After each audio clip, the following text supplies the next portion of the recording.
नमस्कार, JKLH prime time में आपका स्वागत है। मैं हूं आपके साथ अबू हुरैरा। कांग्रेस सांसद राहुल गांधी ने हाल ही में दावा किया था कि लद्दाख के एक बड़े हिस्से पर चीन ने कब्जा किया हुआ है। इसके जवाब में लद्दाख के lieutenant governor brigadier doctor BD Mishra ने कहा है कि चीन ने लद्दाख की 1 इंच जमीन भी नहीं कब्जाई है। उन्होंने लद्दाख की सुरक्षा व्यवस्था को लेकर कहा कि यहां पर हालात बिल्कुल ठीक है, हमारे सैनिकों का आत्मविश्वास बढ़ा हुआ है। उन्होंने कहा कि हमारी सेना किसी भी अनहोनी से निपटने के लिए हर वक्त तैयार है। दरअसल राहुल गांधी ने अगस्त के आखिरी हफ्ते में लद्दाख के करगिल में एक जनसभा को संबोधित करते हुए कहा था कि लद्दाख एक रणनीतिक जगह है। एक बात बिल्कुल साफ है कि चीन ने यहां जमीन कब्जाई हुई है। चीन ने कुछ दिनों बाद एक नया नक्शा भी जारी किया। इसमें अक्साई चीन का हिस्सा दिखाया गया। इस नक्शे को लेकर राहुल गांधी ने कहा था कि पूरा लद्दाख जानता है कि चीन ने हमारी जमीन हड़प ली है। इस पर प्रधानमंत्री नरेंद्र मोदी को कुछ कहना चाहिए, लेकिन अब इस पर लद्दाख के LG brigadier doctor BD Mishra का जो बयान आया है, इससे अब एक नई बहस छिड़ गई है और राहुल गांधी का जो बयान है वो एक तरह से सवालों के घेरे में है। सबसे पहले डिबेट शुरू करने से पहले लद्दाख के LG brigadier doctor BD Mishra का जो बयान है वही हम आपको सुनवाते हैं। I wouldn't comment on anybody's statement, but I will say what is fact because I have seen myself. There's not even 1 square inch of land which Chinese have occupied, and all our troops, whatsoever might have happened in 1962, that's immaterial after that. But today, we are in occupation of our land to the last inch. So what do you have to say to these leaders who are portraying a very gloomy picture? They are not buying the argument what has been given by the armed forces and acting as spokesperson for China. I wouldn't say anything about that, but I will make a statement of fact. And the statement of fact is that our armed forces, they are prepared for any eventuality. And God forbid, if the balloon goes up, people will get bloody nose from us.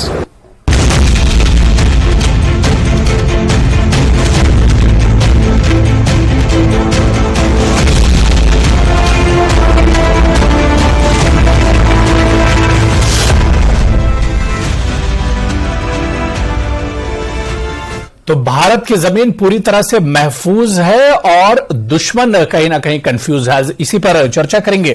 बहुत खास मेहमान मेरे साथ जुड़ रहे हैं। बहुत जल्दी अपने मेहमानों का आपसे इंट्रोडक्शन भी करा देता हूं। मेरे साथ डॉक्टर एसपी वैद साहब हैं, फॉर्मर डीजीपी हैं जम्मू कश्मीर के।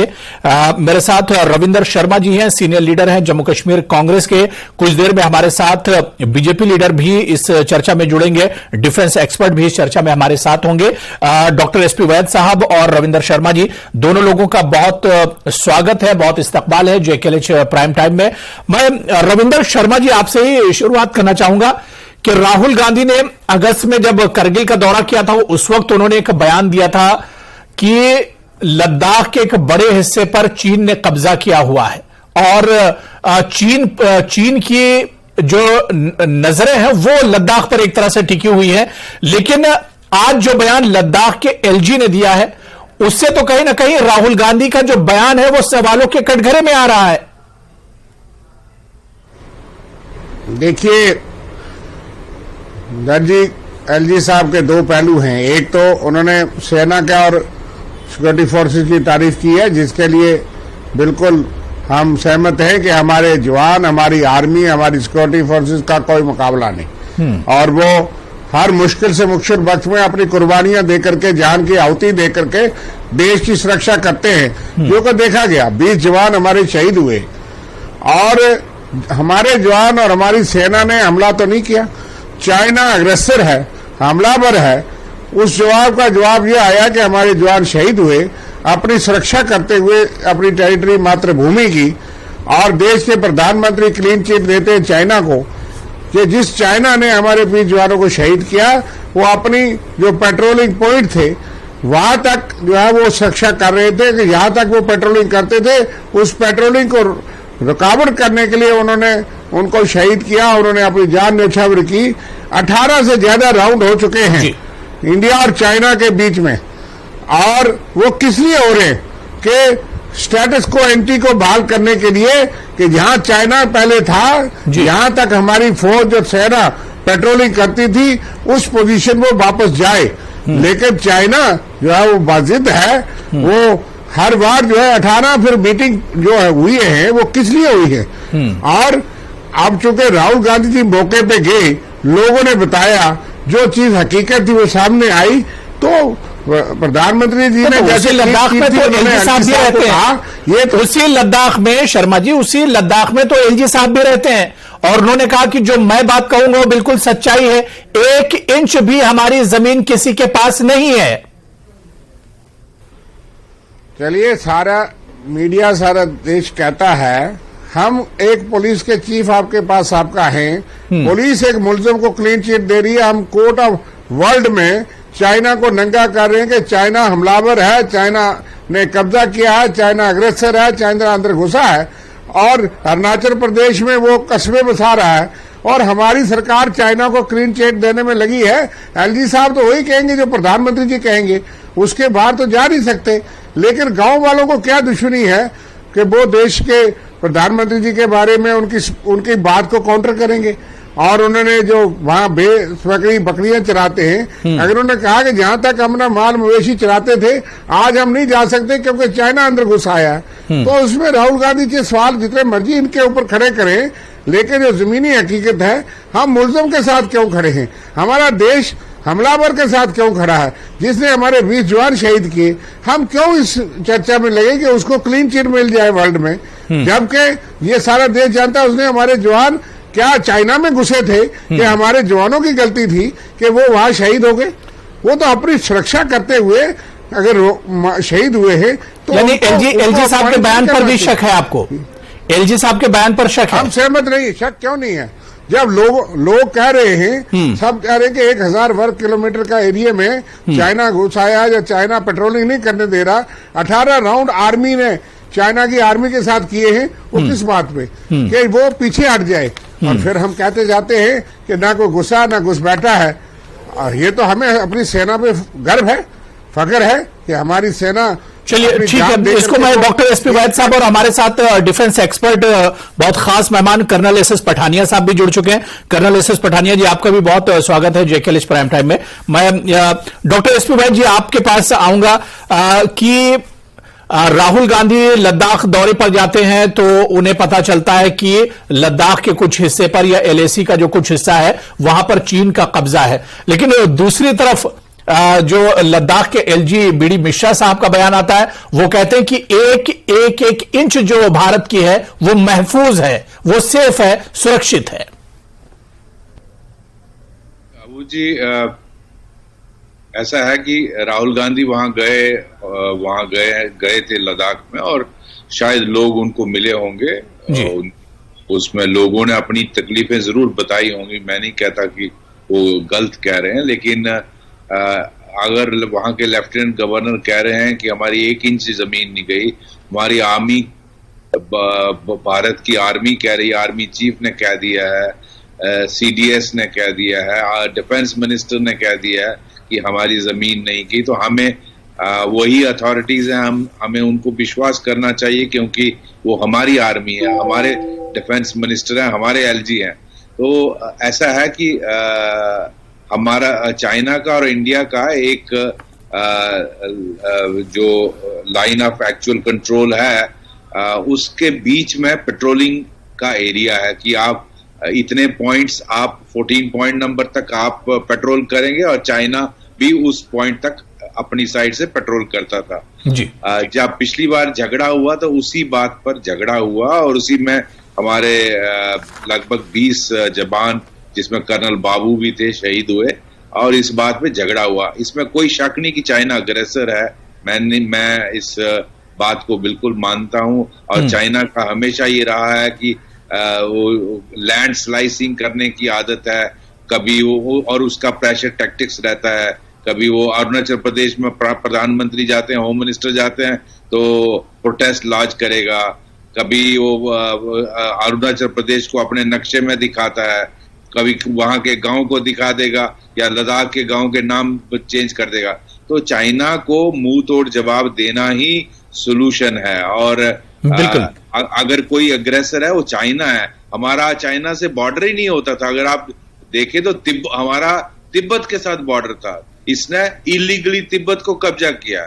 तो इंटरनेशनल फोरम्स में मैं अपने ट्वीट में भी कहता हूं, हमारे प्रधानमंत्री और फॉरेन मिनिस्टर इसको जो पहले वन चाइना पॉलिसी होती थी उसको भारत को अब छोड़ देना चाहिए, क्योंकि जो आपकी इंटेग्रिटी नहीं मानता उसको हम क्यों माने। बिल्कुल, तो बिल्कुल। हमें भी उसको मुंह तोड़ जवाब देना। अक्से चिन्ह हमारा था, उसने कब्जा किया 62 में, उसके बाद खाली नहीं किया। इसी तरह तिब्बत को कब्जा किया, अब अरुणाचल प्रदेश को कब्जा करना चाहता, लद्दाख को कब्जा करना चाहता। तो लेकिन जिस तरह से हमारी फौज ने मुंह तोड़ जवाब दिया, उसके बाद उसकी हिम्मत नहीं पड़ी। हालांकि वो बिल्टअप बहुत कर रहा है उस इलाके में, लेकिन मैं इस प्रेजेंट गवर्नमेंट की ये भी तारीफ करूंगा कि बहुत ज्यादा इंफ्रास्ट्रक्चर आप बनाना जो जरूरी था, ताकि रीइंफोर्समेंट्स पहुंच सकें, हथियार पहुंच सकें, टैंक्स पहुंच सकें, वहां एयरफील्ड्स डेवलप करनी, चाहे वो अरुणाचल प्रदेश हो, लद्दाख हो या बाकी एरिया हो जहां जहां चाइना के साथ बॉर्डर है। तो इसमें बहुत सारा खर्चा भी आता है, बहुत सारी एफर्ट है, और आज की सरकार इसको पूरे एक बहुत एग्रेसिव तरीके से बिल्डअप कर रही है। और इस इंफ्रास्ट्रक्चर से आर्मी की मूवमेंट बॉर्डर तक बहुत, और कभी भी उनको रीइंफोर्समेंट चाहिए तो ला सकते हैं। और काफी डिप्लॉयमेंट है, सैकड़ों, मैं एग्जैक्ट नंबर आर्मी चीफ जानते होंगे, मुझे नहीं मालूम, लेकिन मैंने एक न्यूज में पढ़ा था 60,000 ट्रूप्स वहां डिप्लॉय है पूरे लद्दाख इलाके में। तो एक बहुत, चाइना को मालूम है कि भारत पहले वाला भारत 62 वाला भारत नहीं है। आज हमारे पास भी आसान, बिल्कुल बिल्कुल। अब भारत को इतनी आसानी से चाइना नहीं लेगा, और G20 में भी उसने भारत की ताकत एक तरह से देख ली है। मेरे साथ अजय भारती साहब हैं जो स्पोक्स पर्सन है जम्मू कश्मीर बीजेपी के, वो भी चर्चा में जुड़ चुके हैं। अजय भारती जी, आपका भी बहुत स्वागत है। मैं बहुत जल्दी कर्नल एस एस पठानिया जी आपसे इस इशू को समझ लेता हूं कि ठीक है, ये एक सियासी बयानबाजी हो सकती है कि राहुल गांधी को लगता है कि लद्दाख में चाइना ने कब्जा किया हुआ है और चाइनीज आर्मी जो है लद्दाख में इन्फिल्ट्रेशन करने की कोशिश कर रही है, और उस पर अब एलजी साहब का बयान आया कि भारत की एक एक इंच जो जमीन है वो पूरी तरह से एलएसी पर सेफ है, सुरक्षित है। लेकिन इस पूरे झगड़े को किस तरह से देखा जाए, चाहे गलवान का मामला हो, अरुणाचल प्रदेश का मामला हो, और चीन की नजर तो भारत को लेकर एक तरह से खराब रहती है उसकी नियत। देखिए अबू जी, जहां तक चाइना की नीयत का सवाल है वो हम सबको पता है। अभी मैं थोड़ा पर्सपेक्टिव में आपको थोड़ा शेयर करूंगा। देखिए चाइना के साथ हमारी जो बाउंड्री है तो वो तकरीबन 3500 स्क्वायर किलोमीटर है, जो हिमाचल से गुजरती है, सिक्किम से गुजरती है, अरुणाचल में, और हमारा जो लद्दाख इस एरिया में है। अभी एलएसी जहां की हम बात करते हैं कि वो कहीं डिमार्केटेड मार्क नहीं है, वहां पे कंफ्यूजन है। बिकॉज चाइना के जो अपने क्लेम है वो कहते हैं कि हमारी जो लैंड है वो उन्होंने एक अपना 1959 की क्लेम लाइन बनाई हुई है जिसको इंडिया ने रिजेक्ट कर दिया था। अभी जब आपकी बाउंड्री मार्क नहीं है तो क्या होता था कि अरुणाचल और लद्दाख के अंदर सर्दियों में तो ये लोग अपनी पोस्ट में चले जाते थे, दोनों कंट्रीज के जो सोल्जर्स होते थे, और जब गर्मी आती थी, जब पेट्रोलिंग सीजन होता था, तो ये वहां पे बफर जोन जिसको बोलते हैं या नो मैन लैंड बोल लीजिए आप, जो भी है, वहां पे ये जाते थे और बीच बीच में इनके स्कफल हो जाते थे। आपने अरुणाचल में भी देखा होगा। सिक्किम के अंदर हमारी जो एक 1967 में जो हमने चाइनीज को मुंह तोड़ जवाब दिया था, उसके बाद उनकी वहां पे आने की हिम्मत नहीं थी, और उसके लिए हमारे जो जनरल सगत सिंह थे वहां पे जीओसी थे, उन्होंने बहुत शानदार परफॉर्मेंस दी। अभी अगर हम बात करते हैं राहुल गांधी के बयान की, देखिए क्या होता है कि जब बफर जोन या नो मैन लैंड के अंदर आप जाते हैं तो जितने ये ग्रेजियर्स होते हैं वो भी वहां पे जाते हैं। अभी हमारी जो प्रॉब्लम चल रही है, अगर हम पूरे लद्दाख की बात करें तो हमारे जो फ्रिक्शन पॉइंट थे वो शुरू हुए थे फिंगर एरिया से, उसके बाद आपका गोगरा, हॉट स्प्रिंग, ये रिजॉल्व हो गए हैं, तीनों इशू रिजॉल्व हो चुके हैं। और अभी जो प्रॉब्लम चल रही है वो है डेप्सोंग प्लेन के अंदर, जो स्ट्रेटेजिकली बहुत ज्यादा इंपॉर्टेंट है, और एक डेमचौक विलेज है उसके साथ ही जी। और ये आगे जाके अक्साई चिन के साथ, और हमारी जो दोल्ट ओल्डी बेग एयरफील्ड है जो हाईएस्ट है दुनिया में, उसके साथ इसका कनेक्शन बनता है। अभी जो डेप्सोंग प्लेन है ये ऐसा एरिया है जहां पे आर्मर्ड का जो वॉरफेयर है वो भी हो सकता है, और इंडिया ने पूरी तरह से वहां पे अपनी जो तैनाती है वो कर दी है। हमारी मैक इन्फेंट्री भी है, हमारी आर्मर्ड भी है, और इस समय तकरीबन अगर हम बात करें तकरीबन 55,000 people from both side each are in eyeball to eyeball contact. अभी इसका सोल्यूशन क्या है? मेरे को नहीं लगता है कि चाइना जो है वो डेप्सोंग प्लेन को खाली करेगा जी, और वहां पे दोबारा एक बफर जोन क्रिएट करेगा, अनलेस हम उसको कहीं और हिट करें।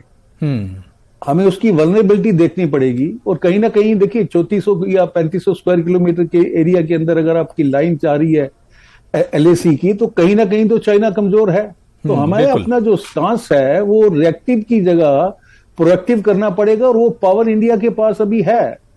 दूसरा, अगर आप देखें कि जियो पॉलिटिकली और जियो स्ट्रेटेजिकली और जियो इकोनॉमिकल अगर फैक्टर की हम बात करते हैं चाइना की, तो उसके अंदर भी उस समय इसकी जो हालत है बहुत खराब हो रही है।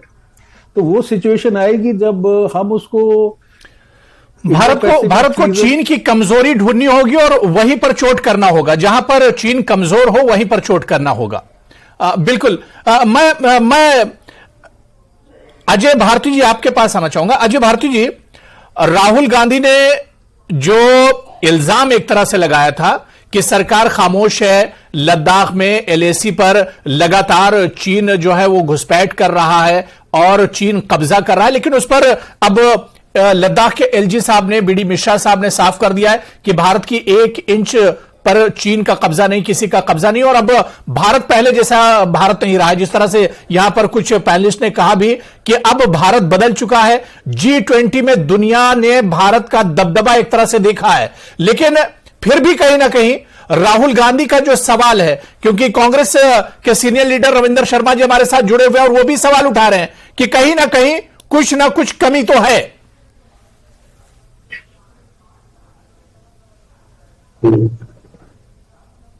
हेलो जी अजय भारती जी, कंटिन्यू कीजिए जी। देखिए, जहां तक राहुल गांधी जी का सवाल है या कांग्रेस पार्टी का सवाल है, उनका तो स्वभाव में झूठ बोलना, देश विरोधी बोलना, और सिर्फ देश के अंदर नहीं देश के बाहर जाकर भी बोलना, ये अब सारी जनता जानती है। भारत की सारी जनता इसको समझ चुकी है, और वो किसी ऑब्लिगेशन में है। जब से उन्होंने चाइनीज कम्युनिस्ट पार्टी के साथ समझौता किया है और जब से वहां से फंड दिए हैं राजीव गांधी फाउंडेशन के लिए, तो वो उनका प्रॉब्लम है।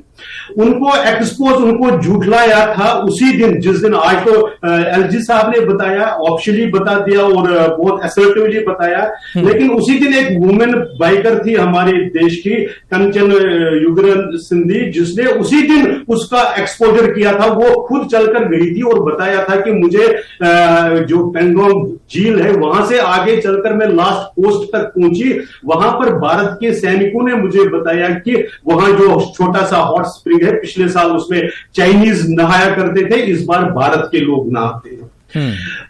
हमको समझना चाहिए कि एक जितना भी जमीन कब्जाई गई है, इसमें कोई दो राय नहीं। वो तो लोकसभा में केंद्र सरकार ने 2022 फरवरी में बताया कि लगभग 38,000 स्क्वायर किलोमीटर 62 में, जिस वक्त राहुल गांधी जी के ग्रेट ग्रैंडफादर साहब चाइनीज फौजियों को लगभग 3,500 टन अनाज बेच रहे थे तिब्बत में, उस वक्त उन्होंने वो कब्जाई, वो कोई नई नहीं है। और फिर 63 में ही जब वो प्राइम मिनिस्टर थे, तभी पाकिस्तान ने और एक 5,180 किलोमीटर स्क्वायर किलोमीटर शक्सम वैली में चाइनीज को दिया। उसके बाद जब से 2014 से भारतीय जनता पार्टी लेड माननीय नरेंद्र मोदी जी की सरकार है, इस चीज की गलवान भी हुआ इस बीच में। देखिए, इस बीच में गलवान भी हुआ, इसे भी याद रखिए, कई हमारे जवान शहीद भी हुए हैं। चाइनीज के लगभग 100 लोग मारे गए।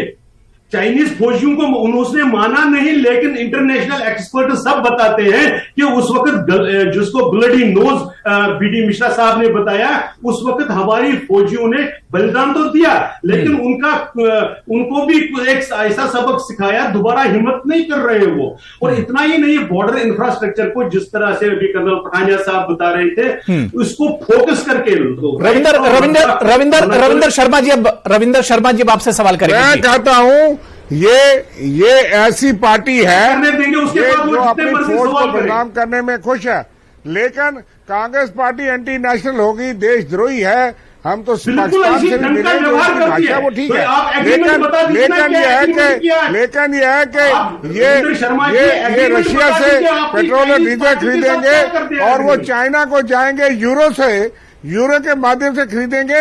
उसका एक्सपोर्ट चाइना का कई गुना सैकड़ों प्रतिशत बढ़ गया है। वीरेंद्र शर्मा जी, चाइना का देश को बाइकाट बता करने वाले दीजिए, थे आखिर बीजेपी आप लोगों ने कांग्रेस और पार्टी में आज ये कौन सा कहते एग्रीमेंट हैं, किया? ये सवाल और मुझे का ये जवाब बता नहीं आया दीजिए, कि भाई आप ही भाषण आपके नेता तारीफ कर रहे हैं बेल्ट एंड रोड प्रोजेक्ट की। क्या ये जो भारत यहाँ से हमलावर कोशिश कर रहा है, जो G20 में नया अपनी प्रोजेक्ट किया, फौज को उसकी बात बदनाम क्यों नहीं करने कर रहे? में, अपनी आप साथ को समझौता बचाने बता दीजिए ना, में क्या ये किया अपनी फौज आपने? को बदनाम करने में खुश हैं, आप लेकिन कह ये रहे हैं, हकीकत फौज सुनना का तो नहीं चाहते। कांग्रेस पार्टी हमेशा सुकून मांग रही है। अभी आर्मी चीफ को दिल्ली का गुंडा किसने बताया?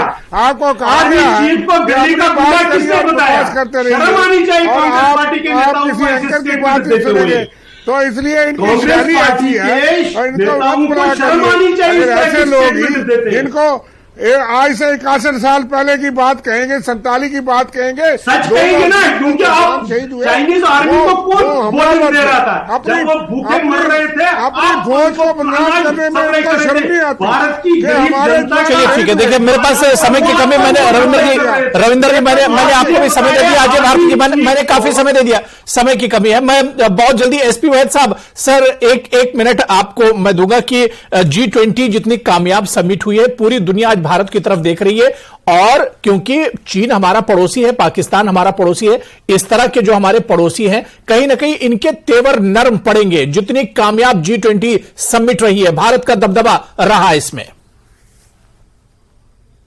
किससे सवाल किया, मेरे से? जी सर, यस सर। हाँ अबू जी, ऐसा है कि G20 जो अभी कल ही कंक्लूड हुआ, बहुत ही सक्सेसफुल ये इंटरनेशनल इवेंट हुआ। आई थिंक शायद भारत में इतने बड़ी मिकदार में इतने वर्ल्ड के लीडर्स शायद पहली बार इतने आए हैं, और बहुत ही उसमें जो कंसेंसस हुआ, खासकर जब यूक्रेन रशिया की वॉर चल रही है, वेस्ट एक तरफ देख रहा है और बाकी मुल्क जो है, खासकर जो रशिया और चाइना का ब्लॉक है और नॉर्थ कोरिया का, वो वेस्ट तो रशिया का नाम लेने के लिए तैयार नहीं है। तो ऐसी सिचुएशन में एक कंसेंसस बनाना बहुत बड़ी डिप्लोमेसी की जीत मैं मानूंगा। जो भारत के डिप्लोमेट्स हैं, जो फॉरेन मिनिस्टर हैं, उन सब, खासकर जो शेरपा थे, अमिताभ कांत, प्रधानमंत्री जी का जो इंटरनेशनल स्टेचर है, उसकी वजह से वो उसको रविंद्र शर्मा जी आ रहा हूं जी, उसका फैसिलिटेट हुआ और ये कंसेंसस हुआ, और बहुत अहम फैसले हुए, खासकर ग्रीन एनर्जी पर, खासकर बायोफ्यूल पर। और ये जो चाइना आइसोलेट हो गया, चाइना का जो BRI प्रोजेक्ट था, उसके उसका जवाब बनाया गया कि भारत से मिडिल ईस्ट और यूरोप जाने का एक इकोनॉमिक कॉरिडोर बनेगा। तो एक बहुत बड़ी, मैं समझता हूं। रविंद्र शर्मा जी कुछ कहना चाह रहे हैं? बिल्कुल, मेरे पास अब समय बचा नहीं, बहुत जल्दी सर। देखिए मैं सिर्फ इतना ही कहना चाहता हूं कि ये वर्ल्ड की स्ट्रेटजी है, क्योंकि चाइना को काउंटर करने के लिए जो कह रहे हैं वैद साहब, वो ठीक बात है, वो अच्छी बात है। लेकिन मैं कर्नल पठानिया साहब की बात से भी सहमत हूं। उन्होंने आपको बड़े ढंग से समझाया है कि चाइना किस तरह से जो बफर जोन है उसको कब्जा के बैठा है। अब कोई ना माने, वो आप टेरिटरी उसके माने, और उन्होंने कहा कि यहाँ वीक पॉइंट पे स्ट्राइक करिए। उन्होंने किसी की तारीफ नहीं की या किसी के स्कोर नहीं। मैं उनको अप्रिशिएट करता हूं कि कुछ तो वो समझते हैं जो डिफेंस एक्सपर्ट हैं। एक कांग्रेस के टाइम पूरा माउंटेन व्यू डिवीजन बनाया गया था चाइना के लिए, ये नहीं कि आज ही वहां इंफ्रास्ट्रक्चर बन रहा है ये। लेकिन रविंद्र शर्मा जी, बिल्कुल देखिए, हिफाजत तो अपनी करनी ही चाहिए और बहुत मोहतात रहना चाहिए। चीन जिस तरह से कहा जाए कि बहुत खतरनाक उसका एक तरह से विजन रहा है और हमेशा नापाक उसके इरादे रहते हैं, तो ऐसे में सतर्क तो बहुत ज्यादा रहने की जरूरत है। लेकिन कहीं ना कहीं चाइना का जो रवैया है वो नरम पड़ा, एक बड़ा झटका लगा है। G20 की जितनी सफल जो समिट हुई है, जो इजलास हुआ है, उसके बाद से चीन और पाकिस्तान जैसे जो हमारे पड़ोसी हैं, वो कहीं ना कहीं एक तरह से जरूर परेशान है। बहुत अच्छी बातचीत हो रही थी और भी इस पर बातचीत हो सकती थी, लेकिन समय की कमी है। बहुत बहुत शुक्रिया रविंद्र शर्मा जी मेरे साथ जुड़ने के लिए, डॉक्टर SP वैद साहब, अजय भारती जी और कर्नल SS पठानिया जी, सभी का बहुत बहुत शुक्रिया। नमस्कार।